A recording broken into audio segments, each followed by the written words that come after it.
TQIAM, the Queen I Am with Felicia Gaddis. Her story, her experience, her wisdom. Tune in every Friday at 1 p.m. at Fire 716 Radio. TQIAM inspires, uplift, and transform. Tune in every Friday at 1 p.m. on Facebook, YouTube, and TikTok.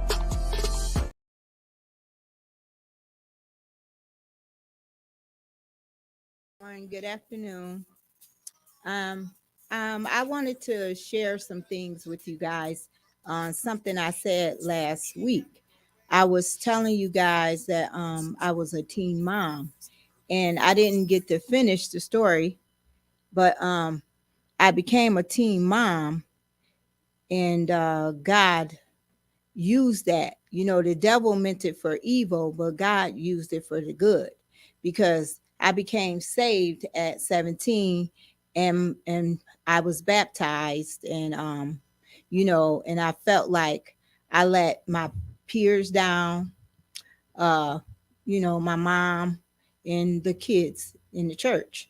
And so when I did that, I'm quite sure, it led other youth to be baptized and be forgiven of their sins as well. So it wasn't in vain, because God got the glory out of it. For sure. So I just wanted to share that with you guys. And so for this generational situations, we need to find out, who we're getting involved with, and find out their history and things of that nature before we get involved, because you'll wonder why your kids are doing certain things, and it's because it's carried on from generation to generation.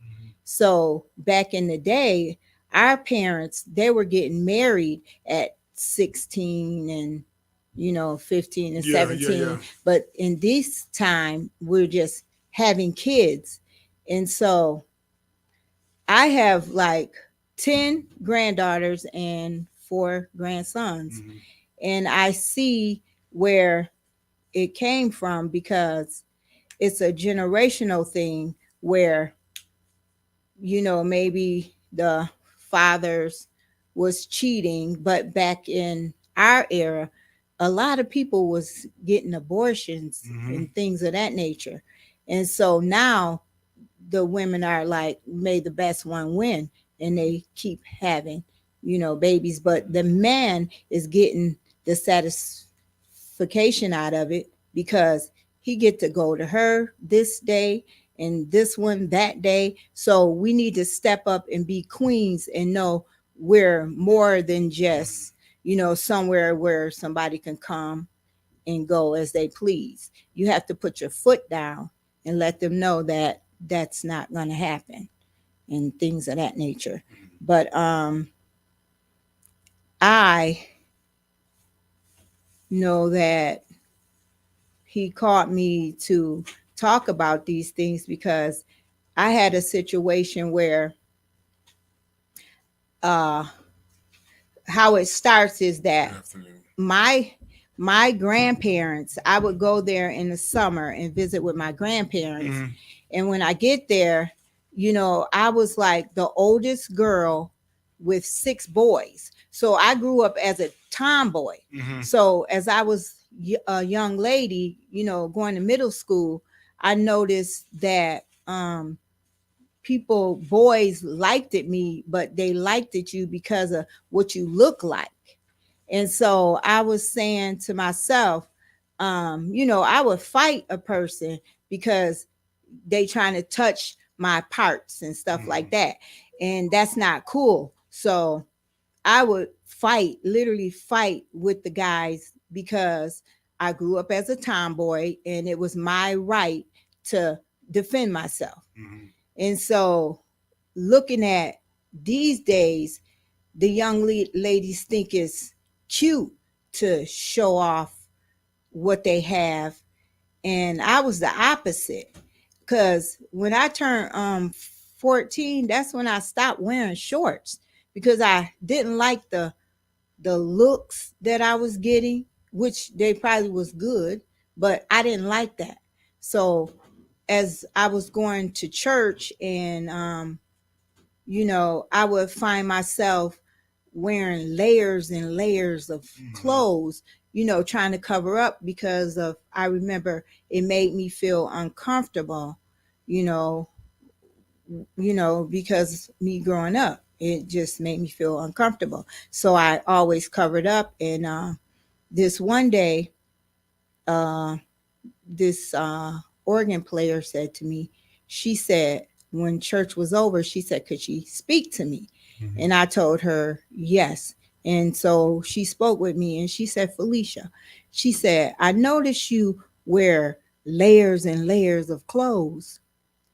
And I said, She said, whatever you're trying to hide, you're not hiding anything. She said, so she said, are you in the light or are you in the dark? Mm-hmm. And I said, I'm in the light. She said, well, if you're in the light, you need to present yourself like you're in the light and wear bright clothes and stop wearing dark things. And I said, okay. And I was like in my late 40s when she told me that. And I was like, okay. So it was hard for me because I dealt with that type of stuff as a young lady. And then growing up, I saw my grandmother, the way she treated my grandfather, it wasn't right. So that stuck to me and it made me, like, when I go to date someone or someone wanted to date me, I didn't put boundaries on who the person was or what situation a person had.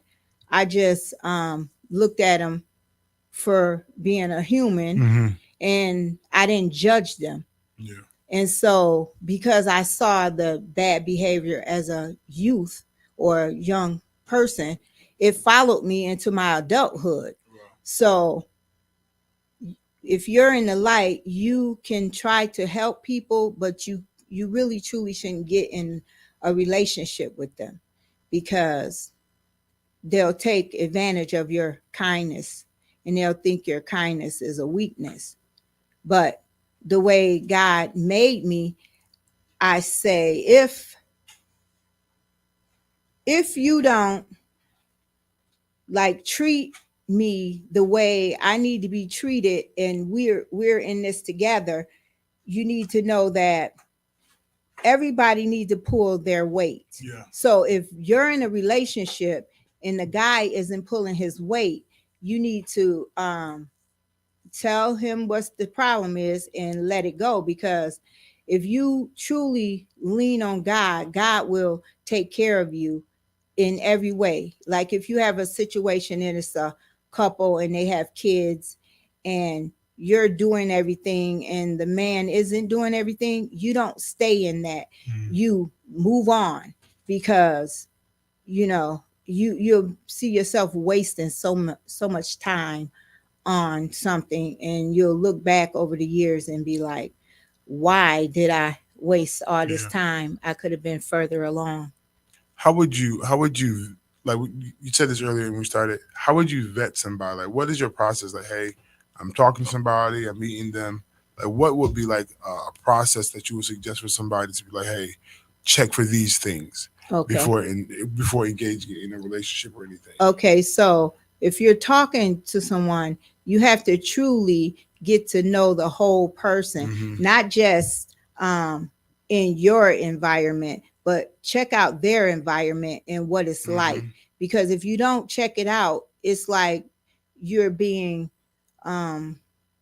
fooled that this person is truly just for you, but the person is really dating out other people as mm-hmm. well. Mm-hmm. But you have to check it out fully before you really commit yourself, because it'll just be a whole big mess. No, for sure. Yes. For sure. Somebody said that you should see somebody in every season, when they're angry, when they're mad, when they're happy, when they're sad, yes. Just to see the different kind of characteristics. I feel like sometimes that we get into conversation with somebody, relationship, without going through that process, Mm-hmm. and then we're taken by surprise. Where in a year they show you a totally different person Mm-hmm. than you thought was really them. So that's good words of wisdom. And yeah, it is. And then you gotta watch because they'll portray to be um a Christian and they know the Lord and all of that. And then you come to find out you really don't know Mm-hmm. the Lord at all. It was just to reel you in. Yeah. And so you have to be careful with dating. I know I didn't had uh well, I was married once, and when you confide in a friend, make sure they're truly your friend, Mm-hmm. because you share some things and they take it and twist it and make it for their own good. And throughout the marriage, God was showing me so much, Yeah. and that just told me that, okay, I did it because I was in the church, and and we was living together. So the only natural thing to do Mm-hmm. is to get married, Yeah. because Yeah. you're really trying to be right in God's eyes Right. and do the Right. right thing. So we got married, but if I would have waited until I was ready, I don't think it would have ever happened. Yeah. But like I said, everything happens the way God intended it for it to For happen. sure. So I can't just speculate on it. Yeah. Because I think that sometimes that happens because unfortunately it's not abnormal for people who call it shacking up. Yeah. To do the shacking up thing. But when you meet God, we're so quick to try to get it right, but sometimes God is trying to separate you Exactly. from people. And what wisdom would you give to somebody, to a young woman, like, hey, I'm talking to this person, but now I've been introduced to Jesus Christ, and they're requiring me to live a standard, and my significant other ain't really for it. Like, I don't. How do I process? Like, do I let them go? Do I stay? What's the pros and cons of that? Well, you pray about it, and God will lead you in the right direction. Mm-hmm. So just know that if it's meant for you guys to separate, then God is not going to leave your side, you know. So you have to take the loss, Yeah, because it'll be worse down the line. for sure. Yeah. For sure. So you just follow the mind of God for your Mm-hmm. life. Do you think that relationships can sometimes be considered like almost feel like a waste of time? Like, hey, had I just listened, I could have been a lot further beforehand. Give us a little bit of that story. Yes. Well, he'll give you signs, Yeah. and you may be in denial about the signs, but just know God's way is the right way. Don't ignore the signs. Please don't ignore the signs, because God will give you signs. Yeah, for sure, for Mhm. sure. Um, what was one of your biggest signs that you like? If you My know, biggest sign was that, let's see. Okay, I was with this person, and I was so ready to move on, mm-hmm. and the person wasn't ready to move on. So I had stayed with the person for a whole year, him in one place, I'm in another. And so I said, okay, before this lease is up, I have to start looking for me somewhere to go, Mm-hmm. and leave the person there, Yeah. because the person wasn't trying to listen to what I was saying. Wow. So it was like a roommate, an unwanted roommate. Mm-hmm. So as I went looking for places, it would never fall in place. Wow. So this one Saturday, I was worshiping God. So, and the next thing you know, I heard God say, "Your storm is over." Wow. Boy, if I tell you, everything from that point on just fell in line. From the apartment to whatever, everything just fell in line. I was trying to do it in my own timing. Yeah. It wasn't happening.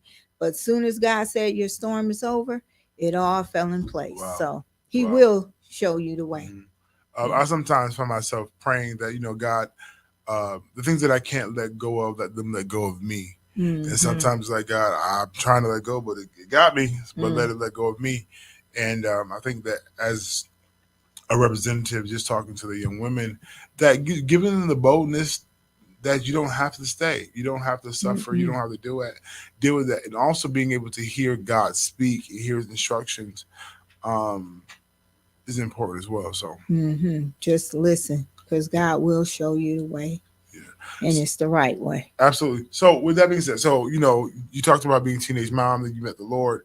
How did you become comfortable with like really hearing God's voice and instructions concerning? Yeah, I know. Okay, so during the marriage phase, Hmm. um, I didn't hear God say He wasn't the one and Hmm. all of that, and so we just went on with it. Yeah. It's because I truly wanted to be right in God's eyes.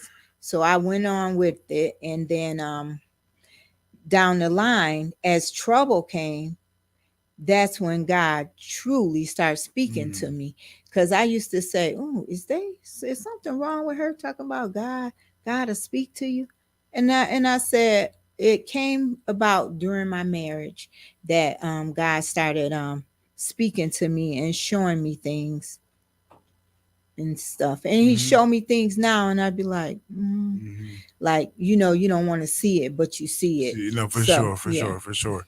I think that requires a level of maturity over time to be like, Hmm. okay, I feel this unction that God is saying, God is doing, concerning our relationships and these things and connections. And can I just be honest? Actually, this, how much do you think baggage or having to deal with different relationships affected your journey so far?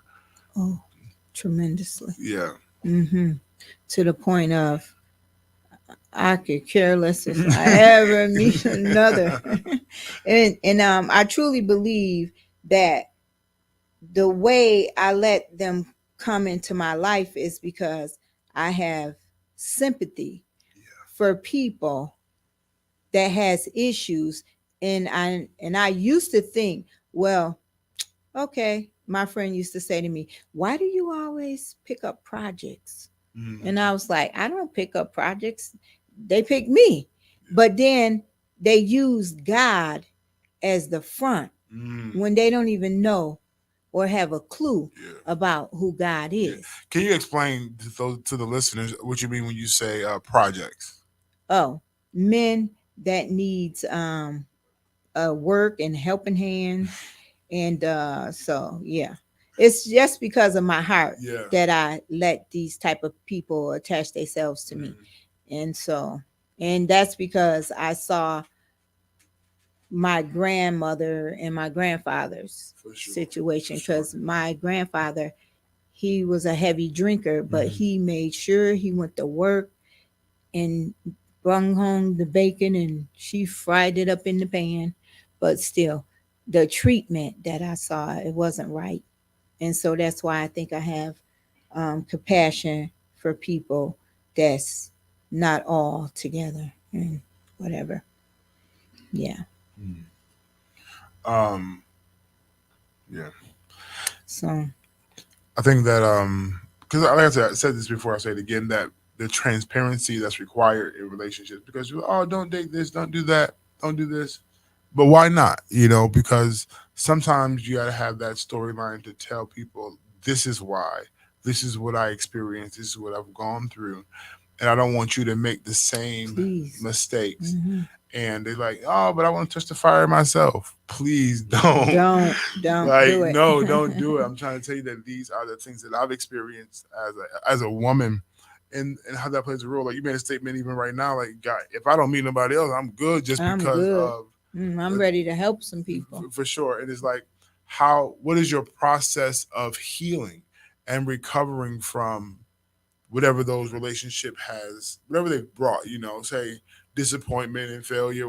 But what is the process that you're doing, or that you would suggest somebody to do, to heal, before they even engage into another committed relationship at all? Seek counseling and know that God said joy cometh in the morning. Hmm. It may not be today, tomorrow, next week, next month, but it's coming. For sure. So just start healing yourself with what God's word says, and you'll make it through anything, For sure. because God is the leader and that's who you need to be following.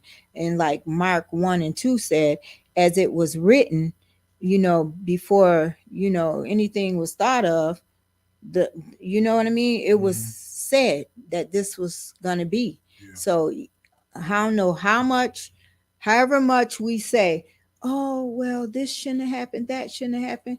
God already knew it was Already gonna know, for happen. sure. Yeah. So And we say that, and sometimes it's encouraging, but sometimes it seems like, dad, God, you knew this was gonna happen. Oh mhm. man, like wow. But then also your recovery or your bounce back just shows how gracious and how loving God is and can be. Mhm. And yeah, so That's why I know he said to me, the queen I am, meaning I don't care how much damage has been done, God always seemed to bring me out of it yeah, gracefully, not to the point where you walk around crying and yeah. soaking, and no, give it to the Lord and he'll work it out for you. So that's So I actually, this question before we prepare to let you go is that I know that, okay, you're in a relationship, you break away from it. I'm gone from it now, but there's a void or emptiness that happens like that because you miss the touch, you miss the conversation, you miss these elements. How do you like God fill that void? Like how do you go about like trying to, obviously, like how I hear trying to replace what you've just lost, especially spending time, because it's like I've been accustomed to you being there. Hey, boo, hey, babe, huh, but it's like now that you're gone, it's like, dang. And well. I said this, and like I love God, He's amazing, Mm-hmm. but God is spiritual, Mm-hmm. and it's like sometimes you just want to hug, sometimes you just want that physical touch that's now missing. How did you like cope and deal with that? Well, I just seek the Lord and stay in his face and start spending more time with the people that's like minded, Hmm. and know that God is in control. For sure. So, and it's not about the the missing of the person, Hmm. because God is greater in my life than any person. Yeah, So that's what keeps me. that's good. Yeah, That's good. that's what That's keeps good. me. That's good. No, I think that is awesome, and I think that we need that conversation, Mm-hmm. like I said, because even in church, and you said this earlier, because I was in church. I was a teenage mom in church, and then I was in church when I felt like I was talking to this man. We had to get married. That sometimes the rules and regulations of church would can sometimes like force you into stuff like no, I wasn't ready for that yet. That wasn't what God was saying, and I think that my question more so is now like, did you have a mentor at that time? Was anybody like Mm-hmm. mentoring you Mm-hmm. during that time? Yes, I had a mentor. I still have a mentor. Sweet, sweet. Now, Yes. My pastor, Bertha Brenton, mm-hmm. and the women, the Sister Yeah, Dovehood, yeah, yeah, yeah, yeah, yeah. and yeah, and we need a lot more of Sister Dovehood, Yeah, like every day, yeah. No, no, for sure. I think every day. they do an amazing job. This is my wife was just an example, and I've seen Pastor Bertha do that for years, Mm-hmm. and seen it be very much effective. Because I think that also the women lack mentorship. Where I'm not trying to compete against you. I'm not trying to come against you. I'm really trying to be a help to your progress, and I think that TQIAM is designed to be that help as well. And I want to make sure that we keep that in the forefront. Like, hey, in relationship and life, things happen. We get it, but we want to make sure we restore the value into the people. So, with that being said, what is a word of wisdom or encouragement you would like to give to the queens who are listening out there? Well, I like I said, I have all these granddaughters, and I want them to know that you don't have to show more. they rather see you covered up, because if you're going to be out here showing all your goods and then you expect to get a decent man to look at you, they're going to look at you as just body parts. No, they want to know your whole being. They want to know your heart, your mind, your soul, not just what you look like. It's not about that. Yeah. And I've watched my grandkids as they come to drop them off, and I'd be like, "Ooh, honey, where's your clothes?" You know what I mean? And they'll be like, "Oh, you jealous?" No, I'm not jealous. I'm just trying to protect you. And then what are you showing the grands? Like, what are you teaching them? Oh yeah, for sure. So for sure. Just know that you don't have to wear less, in order to.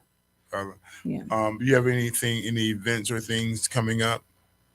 Well, I'll let you know more about that next week. Okay, because it's something coming up, and once I get the flyer, I'll let you know about it. So listen, you've been locked into TQIAM. When you see it, ask about it. All right. It's going down. 5716 Big Frank. Look at me. The habits. The habits. Big Frank. Thank you so much.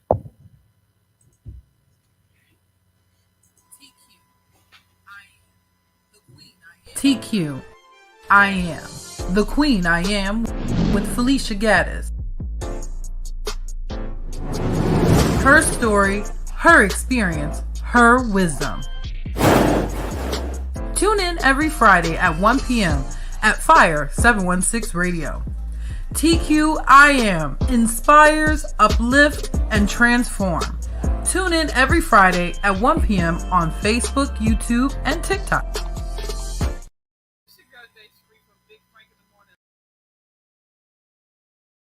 Are you ready to launch your business, but you don't know where to begin?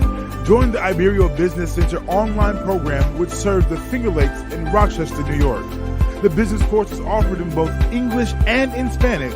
Take advantage of the different speakers and their expertise throughout this course. The online program includes a pitch competition, which will assist you with funding for your business. For more information, visit iberio.org or call 716-418-4782.